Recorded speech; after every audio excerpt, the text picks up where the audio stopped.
planet's on fucking fire. Hey everybody, I'm feeling goofy today. I'm Nikki, and this is Backyard Politics.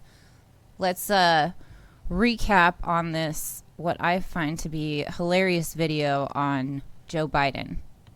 Around a long time, and I know more than most people know, and I can get things done. That's why I'm running. And you want to check my shape on? Let's do push-ups together, man. Let's run. Let's do whatever you want to do.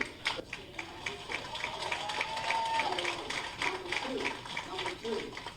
No one has said my son has done anything wrong, and I did not on any occasion. And no one has ever said it. Not I didn't one. say you were doing anything wrong. You said I set up my son to work in an oil company. Isn't that what you said? Get your words straight, Jack. That's what I hear on MSNBC. You don't hear that in MSNBC. No, The allegation is that he set his son up for a job at an oil company, right? This guy's claiming that he heard it on MSNBC. He said, no, you did not hear it on there, because he knows that MSNBC won't say anything bad about him. Keep watching. You did not hear that. But you heard. Look, okay, I'm not going to get in an argument with you, man. Well, yeah, you do, but look, Fat, look, here's the deal. Here's the deal. It looks like you don't have any more backbone than Trump does.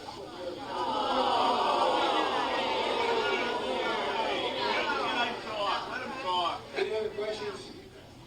Yeah, all right. I'm not voting for you. Well, I knew you weren't, man. You think I thought you'd stand up and vote for me? You're too old to vote for me. All right, here we go. You notice how all the audience booed when he made that mention of you're not any different than Trump is?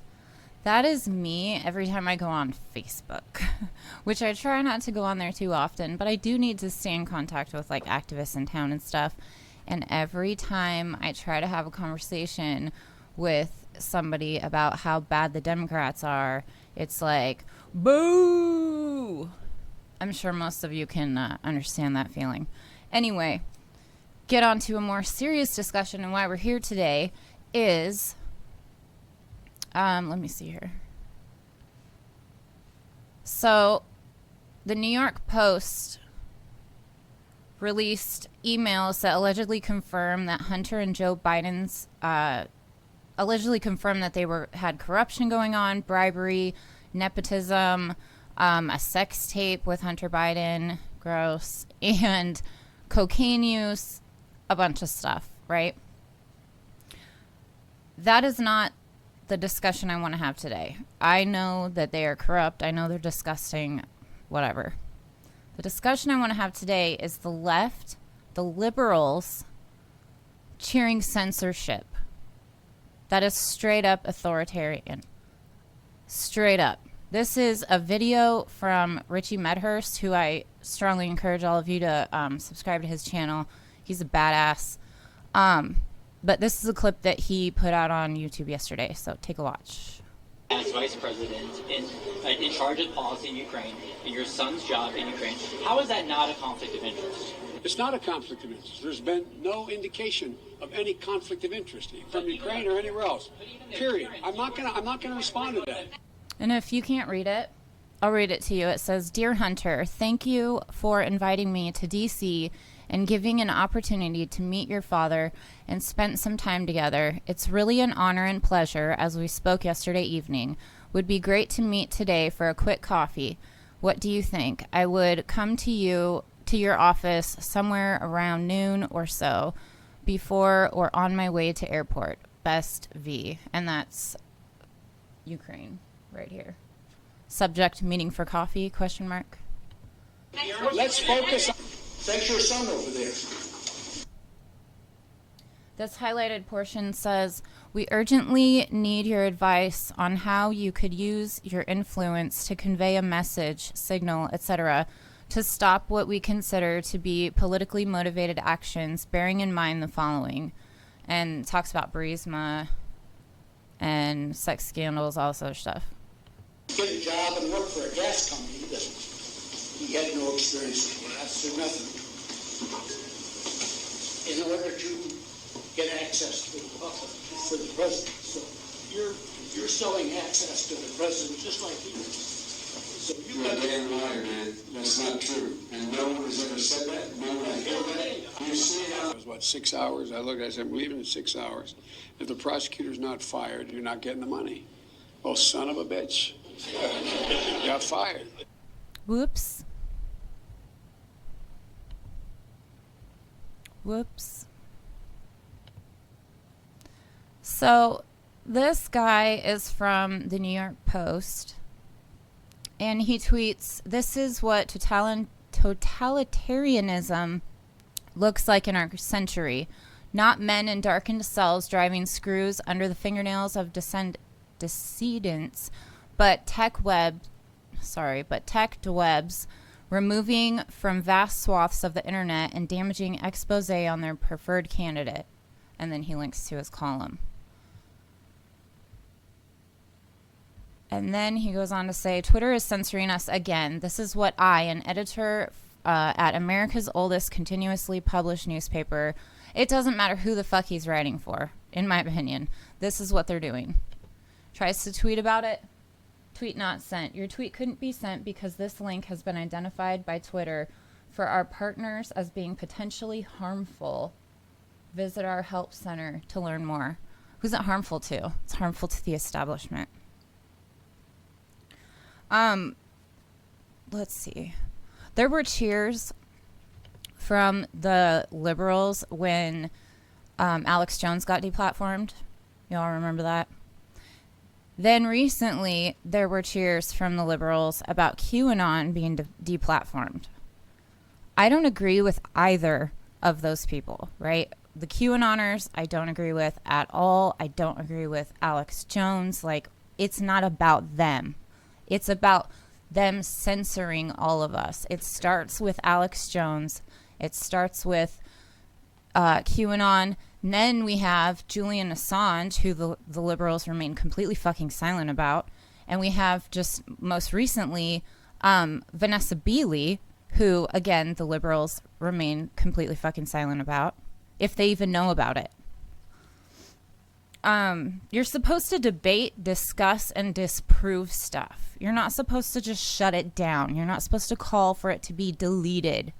That's bullshit. And it's very right-wing. Glenn Greenwald tweeted, "Look carefully at what Twitter is saying to justify censoring the Biden story. If applied consistently, it'd mean that some of history's most consequential, I can't speak today, journalism, the Pentagon Papers, WikiLeaks, war logs, Snowden docs, Panama Papers, our Brazil archive would be banned." So how are we supposed to know about any of this stuff if it weren't for people publishing them, right? WikiLeaks and Julian Assange, they got in trouble for publishing shit. Now we're at the New York Post. Next is going to be who? They already censor and silence and suppress YouTube people. I get my channel suppressed all the fucking time, and I only have 400 and something subscribers. Let's see here. There's more. Glenn Greenwald also tweeted, "Please don't be deceived. The authoritarian mindset expressed below, celebrating mass censorship of journalism they dislike, is absolutely a significant strain in current U.S. liberalism, which is why so many of them cheered the stunning censorship yesterday." Just proves exactly what I said. Then he also tweeted, "If I were Facebook and I wanted to announce the systemic suppression of a questionable news source that reflected poorly on the Democratic presidential nominee, I probably wouldn't have a lifelong Democratic Party operative make the announcement on my behalf." Which is exactly who Andy Stone is. Communications for Facebook also works with the Democratic Party. What do we always say? Follow the money. Follow the money, follow the money. Andy Stone says, "While I intentionally will not link to the New York Post, I want to be clear that this story is eligible to be fact-checked by Facebook's third-party fact-checking partners, which are who? People like you? We are reducing its distribution on our platform. We don't know exactly who the fuck these people are. They're censoring this kind of shit and hiding it and lying. They smear about Russiagate all the fucking time still, and it's been disproven. Nobody gets deplatformed over that. So this morning I get on my search engine of Twitter and it says Joe Biden, this is the main thing that pops up. Joe Biden did not push out a Ukrainian prosecutor for investigating his son, the Washington Post confirms. Who owns the Washington Post?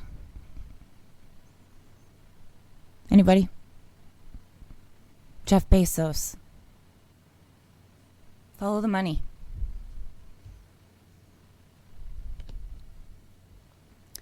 So this guy, Scott Dworkin, which every time I see his name pop up in my feed, I get really irritated. He's the co-founder of the Dem Coalition. Apparently, he calls himself the Resistance. Says, here's a video of Eric Trump in Ukraine over a decade ago. What was he doing there? Who gives a shit, right? They're all fucking corrupt. They're all part of the same system. They're all a part of the same fucking oligarchy. Who cares? This is what the Democrats are doing. They're controlling the media, and they're giving the right wing a reason to be emboldened and have something to argue against. Which brings me to this. This is Abigail Moron. That's not really her last name, but I don't care. She is Team Trump, MAGA, real Donald Trump. Twitter banned a second New York Post story about the Biden family corruption, so we posted it on our website, Read and Share. We're going around the censorship. And then this. Twitter suspends Trump campaign account video citing New York Post Hunter Biden report. I don't like Trump. I don't know how many times I have to defend myself on that one. I can't stand the fucking guy. This is not in defense of anything that the right has done whatsoever. This is in defense of press freedom, freedom of speech. We should not have a system in place where we only have like 4 major news networks that are all owned by fucking corporations. This is bullshit. I don't know when my channel might get pulled. Again, I only have like 400 something subscribers right now. Please help with that. Like, share, subscribe, all that stuff. But we just don't know. Julian Assange is waiting extradition, being tortured. They're going after Vanessa Beeley. They're suppressing like actual reporting. Whether or not it's true or not, we should be able to discuss it and argue about it, right? So right before I went to film this, I got a notification that Whitney Webb tweeted this. 2 YouTube crackdowns 2 days in a row. Read the article. It's not just about QAnon. It's banning content that targets an individual or a group using conspiracy theories. Article says YouTube censorship policies will ramp up in the weeks to come. Mass censorship is here. And she had retweeted a Reuters post that said, YouTube cracks down on QAnon, banning conspiracy content targeting individuals. Who has the right to call anybody conspiracy theorists, right? That was invented by the fucking CIA because people were questioning the death of Kennedy. So, make sure that you subscribe to this channel, hit the like button, share it everywhere you can. I want to get as many subscribers as possible for obvious reasons, not just including this, but also I want to go live from the ground, cover stuff in town, stuff like that. So Any way you can help, I really appreciate it. I also have a Venmo, and I am on Patreon at patreon.com/backyardpolitics. And until next time, Medicare be with you. So I'm an asshole, and I totally forgot to give a shout out to Antonio Buron. I'm sorry, I totally knew I'd butcher your last name. Anyway, he's the one that sent me some of the stuff with the whole Ukraine and suppressing our stuff. So wanted to give a specific shout out. Awesome. Thank you. And if you want to do something like that too, you can sign up for my Patreon. Again, it's patreon.com/backyardpolitics.